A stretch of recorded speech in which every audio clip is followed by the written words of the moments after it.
చీకటి భస్మం. రచన డాక్టర్ మామిడి హరికృష్ణ. ఇప్పుడు చీకటిని ఛిద్రం చేయాలి. వెలుగు కోసమో వెన్నెల కోసమో కాదు, కటిక చీకటి కోసం, చిక్కటి చీకటి కోసం, మరింత చీకటి కోసం, గాఢ నిగూఢ నిర్మాల్య చీకటి కోసం. వాళ్ళందరూ వెలుగు కావాలని ఆహాకారాలు చేస్తున్నారు. దేహమంతటిని వెన్నెల కాంతులతో నింపాలని అపసోపాలు పడుతున్నారు. మనసులో కిరణాల రథాన్ని ఉరకలేయించాలని ఉవ్విల్లూరుతున్నారు. మస్తిష్కంలో సూర్య పరాగాల్ని సుడులు తిప్పాలని తాపత్రయపడుతున్నారు. ఒరేయ్ మానవా, నీకో విషయం చెప్పనా?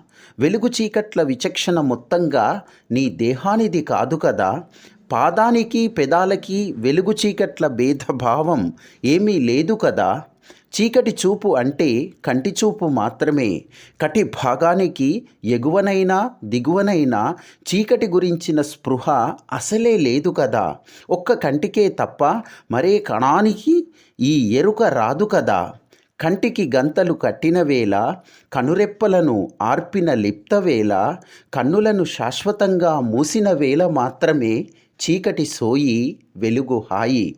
కనుపాపకు మాత్రమే కదా చీకటి వెలుగుల స్ఫురణ.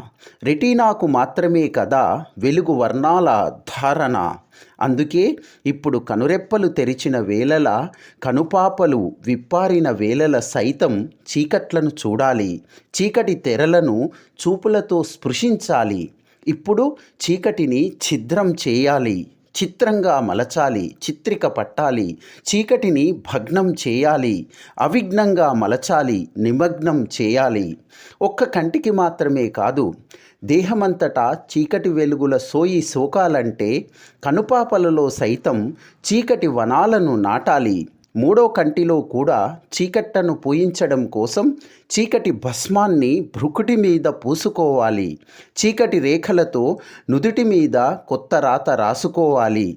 ఇప్పుడు ఈ చీకటిని ఛిద్రం చేయాలి. నవనవోన్మేష చీకటిని సిద్ధం చేయాలి. సరికొత్త సంపూర్ణ చీకటిని సృష్టించాలి. ఇలాంటి మంచి కవిత్వం అందించడానికే అక్షర క్షేత్రం వచ్చింది. ప్లీజ్ డూ సబ్స్క్రైబ్ RS అక్షర క్షేత్రం. మన కవిత్వం మన ఛానల్.